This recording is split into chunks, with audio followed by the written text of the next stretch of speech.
ગુજરાતના નાયબ મુખ્યમંત્રી ખેડૂતોના હિતમાં મહત્વનો નિર્ણય કર્યો છે। ખેડૂતો ચેકથી ખાતરની ખરીદી કરી શકશે।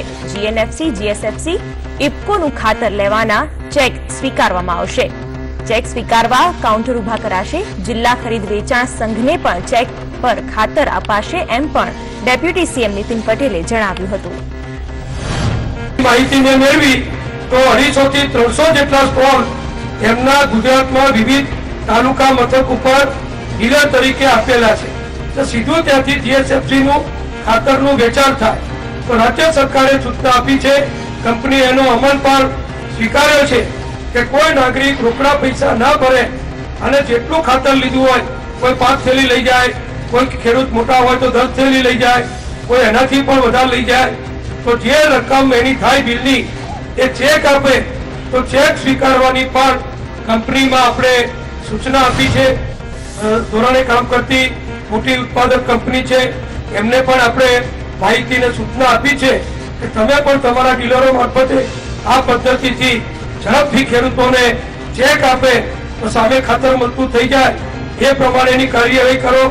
સાથે સાથે જે જિલ્લા સંઘો, જિલ્લા ખરીદ વેચાણ સહકારી સંઘ અને તાલુકા ખરીદ વેચાણ સહકારી સંઘ જે મોટા પ્રમાણમાં ખાતરનો વેપાર સહકારી પદ્ધતિથી કરે છે, એ લોકો પણ એમને ખાતર જોઈતું હોય તો બે કંપની આપણી જે છે એમાં ચેક આપશે તો એમના ચેક સ્વીકારી અને એમને પણ ખાતરનો પુરવઠો સરકારની કંપનીઓ દ્વારા તાત્કાલિક અસરથી એમને જેટલો કોટા મળવા પાત્ર છે, કારણ કે આમાં ભારત સરકારે આખા દેશમાં યુરિયાનો કોટા રાજ્ય દીઠ ફાળવેલો છે, એટલે ગુજરાતમાં જે કોટા મળવા પાત્ર છે એ કોટા આપણને અહીંયા ચેક ઉપર એની ડિલિવરી કંપનીઓ તરફથી તાલુકા જિલ્લા સંઘોને મળે અને તાલુકા જિલ્લા સંઘ પર જે તાલુકાની સેવા મંડળીઓ, ગામડાની સેવા સહકારી મંડળીઓને 1 ગાડી 2 ગાડી એ પ્રમાણે જે હોલસેલમાં ખાતર આપે છે એ પણ મંડળી પાસેથી ચેક લઈને આપશે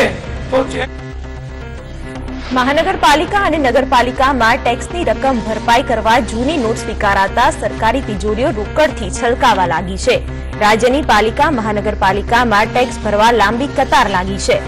8 નવેમ્બરથી અત્યાર સુધીમાં મહાનગરપાલિકા અને પાલિકાઓમાં ટેક્સની કુલ આવક 308 કરોડથી વધુ નોંધાઈ છે, જ્યારે નગરપાલિકાઓમાં જે રકમ ભરપાઈ થઈ છે તે 70 કરોડની આસપાસ રહી છે।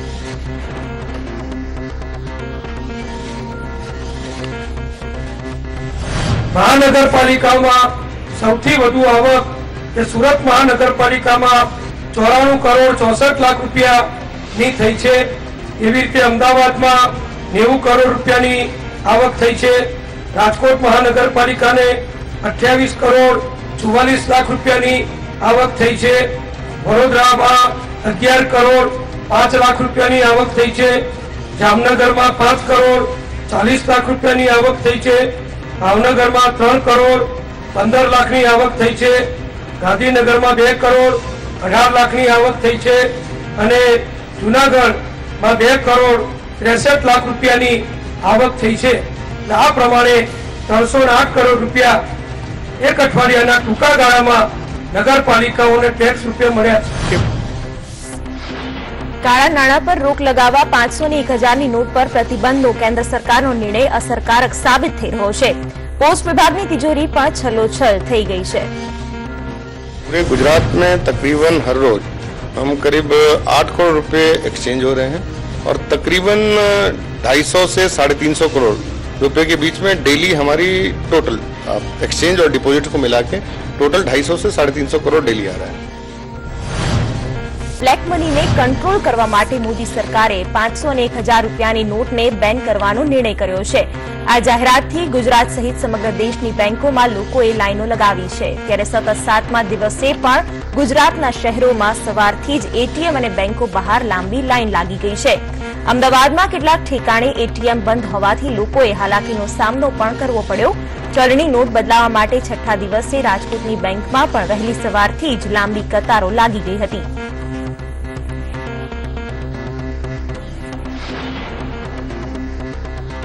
નોટબંધીના કારણે લોકોને થોડી ઘણી હાલાકીનો પણ સામનો કરવો પડી રહ્યો છે, જેમાં સૌથી વધારે પરેશાન નાના અને છૂટક વસ્તુઓના વેપારીઓ થઈ રહ્યા છે। લોકો પાસે છૂટા રૂપિયા ન હોવાથી તેમણે પોતાની ખરીદી ઉપર જ કાપ મૂકી દીધો છે.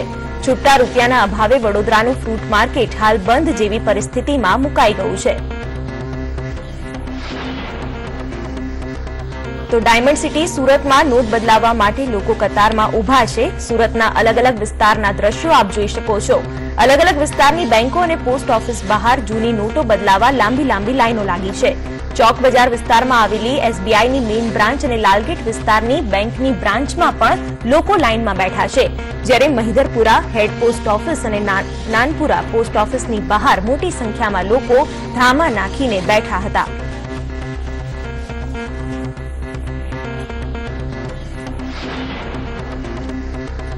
તો કેન્દ્ર સરકારે કાળા નાણાં મુદ્દે અતિ મહત્વપૂર્ણ લીધેલા નિર્ણય બાદ લોકો 500 અને 1000ની ચલણી નોટો એક્સચેન્જ કરાવવા માટે બેંકમાં પહોંચી રહ્યા છે. સમગ્ર રાજ્યમાં લોકોએ કાળા નાણાં મુદ્દે ઘણી જ તકલીફ પણ વેઠવી પડી રહી છે, પણ આ નિર્ણય સ્વીકારી પણ રહ્યા છે. દાહોદમાં લોકો બેંકોમાં રૂપિયા વટાવવા અને એટીએમમાંથી રૂપિયા ઉપાડવા માટે હજારોની સંખ્યામાં લાઈનોમાં લાગી ગયા હતા. પોતાના કામ ધંધા છોડીને લોકો બેંકમાં રૂપિયા ભરાવવા માટે ઉભા રહી ગયા હતા.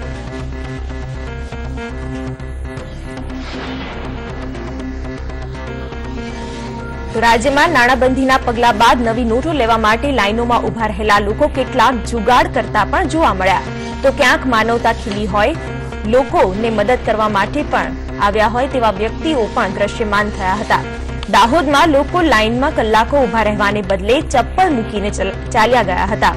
તો રાજકોટ અને સુરેન્દ્રનગરમાં ટોકન આપવાની વ્યવસ્થા ઊભી કરવામાં આવી છે.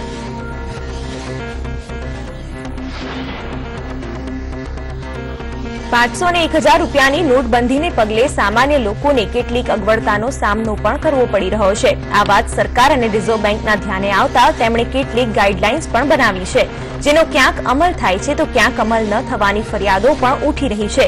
જોકે અમદાવાદના બોપલ વિસ્તારમાં આવેલી ગુજરાત સ્ટેટ કોઓપરેટિવ બેંકમાં મહિલાઓ અને વૃદ્ધો માટે અલગ લાઇન અને ખાસ પ્રકારની વ્યવસ્થા કરવામાં આવી છે.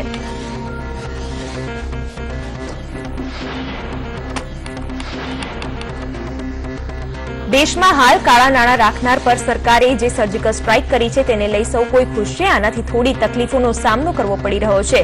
મુસીબતમાં સરકારની સાથે છે ત્યારે વડોદરામાં કિન્નર સમાજે સરકાર અને જનતાની સાથે આવીને ઉભા છે.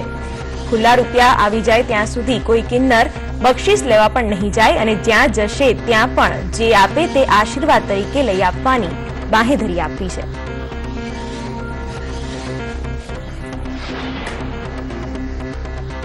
રાજકોટની માલવિયા કોલેજની સંપત્તિ હડપવાના આરોપસર કોલેજના પ્રિન્સિપલ અને તેમના પિતાની પોલીસે ધરપકડ કરી છે.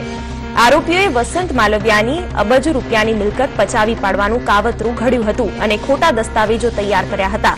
પોલીસ ફરિયાદમાં જણાવાયું હતું કે આરોપીએ તેના પિતા સાથે મળીને આખી કોલેજને પચાવી પાડવાનું કાવતરું રચ્યું હતું. ખોટા દસ્તાવેજના આધારે 5 શખ્સોએ સમગ્ર પ્લાન તૈયાર કર્યો હતો.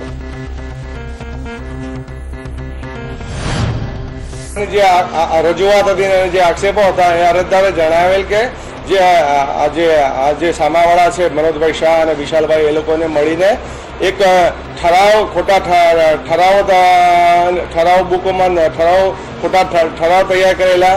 એના આધારે ચેરિટી કમિશનમાં પોતે ટ્રસ્ટી બની ગયેલા અને ટ્રસ્ટી બન્યા પછી અંશત ચેરિટી કમિશન એને મંજૂર કરાવેલું અને એના આધારે પ્રોબેટ મેળવેલો અને પ્રોબેટ મેળવે પછી એમણે પોતે આ મિલકતોના પોતે માલિક છે, વહીવટદાર છે કે ટ્રસ્ટી છે, જેથી આગળનો વહીવટ કરી શકે એના માટેના એમણે એ કાર્યવાહી કરેલી. એના આધારે તપાસ દરમિયાન એ હકીકત જાણે આવેલ અને એના આધારે અમે આ આગળની કાર્યવાહી કરી.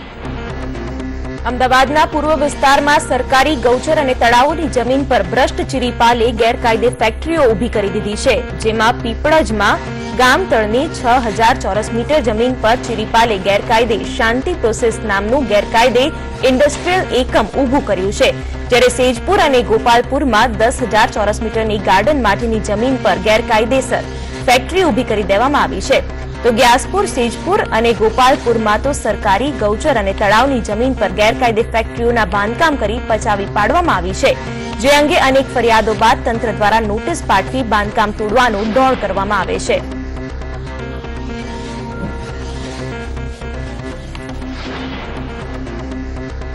રાજસ્થાનના શિરોહી નજીક અકસ્માતમાં 5 લોકોના મોત થયા છે. મૃતક તમામ લોકો ભરૂચ જિલ્લાના હોવાનું પોલીસ તપાસમાં જાણવા મળ્યું છે. આ લોકો રામદેવડા દર્શન કરી પરત ફરી રહ્યા હતા ત્યારે ટ્રોલી પાછળની જીપ ઘૂસી જતા ગમખ્વાર અકસ્માત સર્જાયો હતો.